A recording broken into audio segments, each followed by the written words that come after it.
Akhir pekan pasti jadi waktu yang paling dinanti ya. Ada yang pengen healing, ada yang nonton cuan bos. Ada juga yang bersih-bersih rumah nih. Tapi kalau bersih-bersihnya kayak gini, kapan selesainya ya bos? Bukannya happy, malah bikin capek. Tenang aja bos. Daripada moodnya rusak gara-gara capek, mending serahin semua masalah kebersihan rumah yang susah ke jasa yang satu ini. Masalah Anda, cuan saya. Hahaha. Halo bos, mungkin sudah banyak jasa kebersihan di Indonesia. Tapi untuk satu ini kita punya metode yang hasilnya pasti maksimal dan pelanggan pasti puas. Penasaran?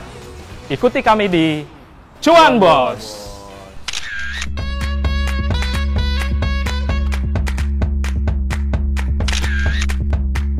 Metode bersih-bersihnya emang agak lain bos. Menggunakan alat yang bisa mengeluarkan air bertekanan tinggi. Kebayang gak sih bos, berapa lama waktu yang kita butuhkan untuk membersihkan satu buah paving block dengan cara manual alias digosok sendiri, dibandingkan menggunakan alat canggih pembersih permukaan ini. Halo bos, ini kita sedang membersihkan paving block menggunakan metode pressure washing. Ini adalah surface cleaner, tujuannya adalah untuk membersihkan paving block ini agar lebih cepat. Nanti setelah ini masih ada prosesnya lagi, yaitu proses pembilasan menggunakan gun sprayer.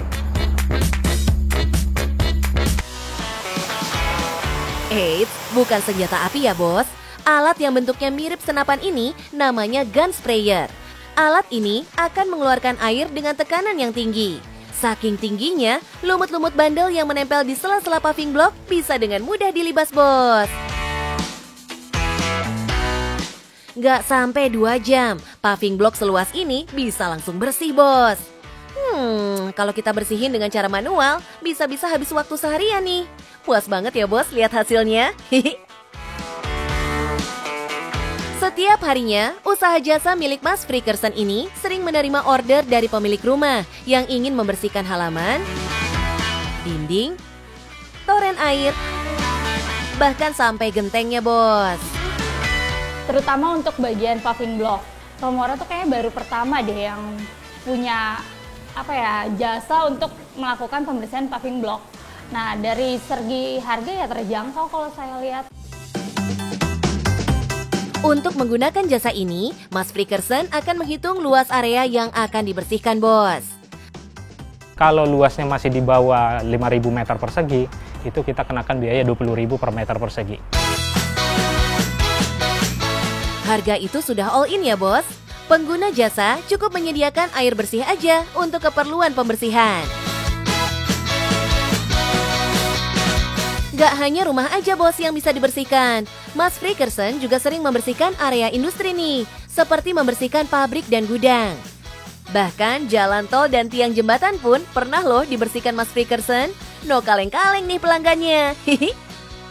Kepuasan pelanggan harus jadi nomor 1 bos. Makanya gak heran kalau udah pakai jasa ini pasti pada repeat order lagi. Mantap. Untuk sehari-hari, orderan yang masuk biasanya untuk membersihkan rumah bos. Kalau untuk orderan skala komersil, emang gak setiap hari ada. Tapi sekalinya masuk, omsetnya bisa menutup omset order harian selama beberapa bulan loh. Wadidaw.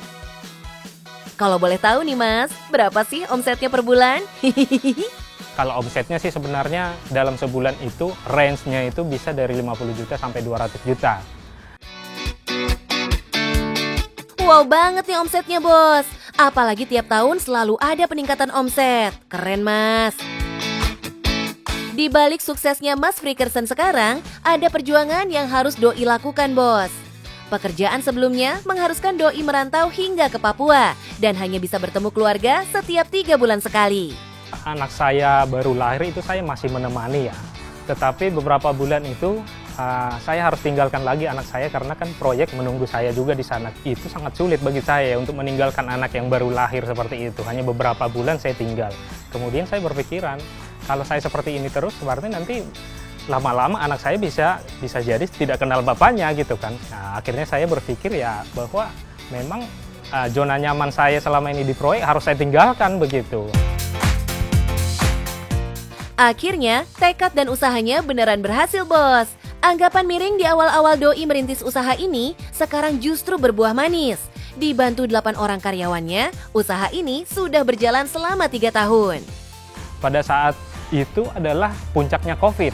Justru orang banyak mengira bahwa saya orang gila gitu kan. Ini orang sedang banyak yang dirumahkan tapi kamu malah mengundurkan diri dan mencoba buka usaha.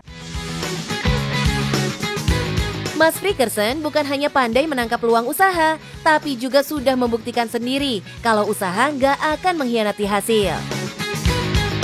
Dulu dicibir, sekarang cuannya ngalir. Bagi Doi dalam merintis usaha, yang penting dikenal dulu, baru deh cuannya bakal nyusul.